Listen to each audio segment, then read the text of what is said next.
मैं एक plus 2 fail होने वाला लड़का हूँ जो कि बीच में 6 साल तक कुछ भी पढ़ाई नहीं किया था। लेकिन अगर अभी मैं पास्ट के 2 साल में चल जाऊँ, मैं अभी किताबें खरीद के पढ़ता हूँ, चाहे वो science, math, literature, physics, spiritual, कुछ भी जो भी मुझे मजा आता है मैं उसको खरीदता हूँ और पढ़ता हूँ। देखिए, मैं तो कोई एक्सपर्ट तो नहीं हूँ, लेकिन मैं आपको ये सिखा सकता हूँ कि आपको पढ़ाई करने में कैसे मजा आने लग जाए। और मैं आपको गारंटी देता हूँ, अगर आप मेरे वीडियो को पूरा अच्छे से समझ पाएंगे तो आपको ये एक खेल की तरह लगेगा। तो उससे पहले थोड़ा मेरे बैकग्राउंड में चल जाते हैं। देखिए, मैं बचपन से ही थोड़ा क्यूरियस तो था ही, लेकिन मैं बहुत ज्यादा अंडर कॉन्फिडेंट वाला बच्चा था। मेरा नॉलेज पूरा जीरो था। मुझे आते जाते हर कोई सुना के चल जाता था कि ये बड़ा होके ऑटो वाला बनेगा या पान दुकान खोलेगा। सॉरी, मेरे को माफ करिएगा अगर किसी को खराब लगा हो, क्यों, लेकिन हम लोग का सोसाइटी में यही सब चीजों को मतलब एसोसिएट किया जाता है जो कोई पढ़ाई नहीं करता है।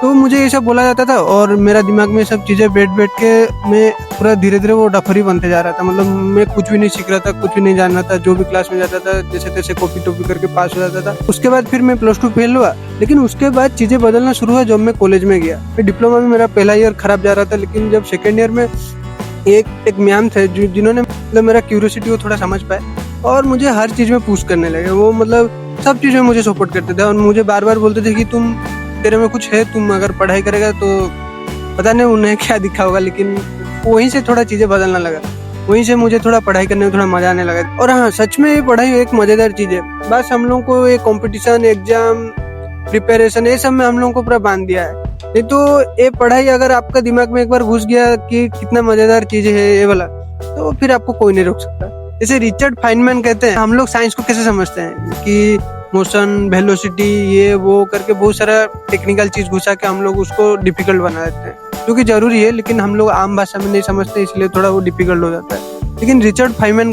कहते हैं कि आप ऐसा समझिए जैसे आप हैं और पहाड़ है, कोई नदी है, पेड़ है, हाथी है, चींटी है, घोड़ा है, सब कोई है। हम लोग सब एक साथ में एक बॉल के ऊपर बैठे हुए हैं, चिपके हुए हैं, उसके चारों तरफ चिपके हुए हैं और साथ में घूम रहे हैं हम लोग। कितने मजेदार चीज है। और एक ग्रेविटी कुछ है जो कि हम लोग को खींच के रख रहा है, अगर नहीं रखेगा तो हम लोग इधर उधर फिर बिखरे जाएंगे पूरा। तो मतलब ऐसे भी हो सकता है। और वो और एक चीज भी बोलते हैं कि देखिए, एक पानी का बूंद जब गिरता है तो उसमें कितने सारे एटम मिलके वो बनाते हैं उस बूंद को, और सब कोई और वो बूंद चाहते हैं कि और कैसे हम लोग मतलब मिल पाए, जुड़ पाए और घुसना चाहते हैं भीतर में। और जो सरफेस में मतलब ऊपर में जो एटम सब होते हैं पानी का, वो मतलब कंफ्यूजन में होते हैं, वो भीतर और भीतर घुस जाना चाहते हैं, इसलिए वो पानी का मतलब जो बूंद होता है वो पूरा बूंद बना ही रहता है। ये सब चीजें ना इतने मजेदार भी हो सकते हैं अगर आप मेरे पर्सपेक्टिव में जाके थोड़ा चीजों को समझना चाहें तो। अगर आप एक चींटी को भी चलते हुए देखेंगे तो उस चीज को अगर आप समझना चाहेंगे कि एक गाय का भी, एक कुत्ता का भी अपना एक दुनिया होता है, अगर आप इन चीजों को थोड़ा समझना चाहेंगे तो फिर आपको सीखने में एक मजा आने लगेगा। और जिस दिन सीखने में मजा आने लगेगा फिर चीजें बदल जाएगा आपके लिए। और जो दूसरा स्टेप ये है कि आपको कोई भी चीज, नया कॉन्सेप्ट समझने के लिए थोड़ा टाइम लगता है। आपको थोड़ा सा टाइम देना पड़ेगा। मान के चलिए वो आधा घंटा तक तो आपको मतलब वो मजा नहीं आएगा, आपको थोड़ा चीजें समझना पड़ेगा, बेसिक थोड़ा जानना पड़ेगा। फिर अगर आप भीतर में घुस गए तो फिर आपको मजा आने लगेगा वो चीज में। लेकिन तो पहला जो आधा घंटा है वो बोरिंग बीतने वाला है। अगर आप इसको अच्छे से बिता लिए तो फिर आगे मजा आने वाला है।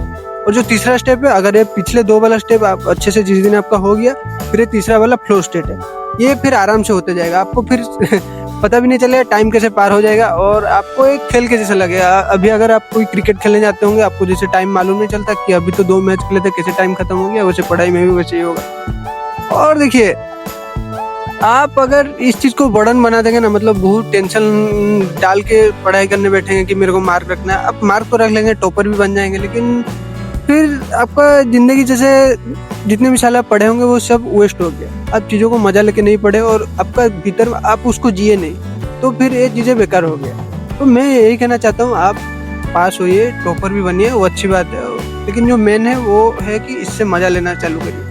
अब जब पढ़ाई से मजा लेना शुरू करेंगे, वो शायद मैं आपको बता नहीं पा रहा हूँ, लेकिन अगर जिस दिन आपको मजा आने लगेगा फिर मजेदार हो जाएगा चीजें।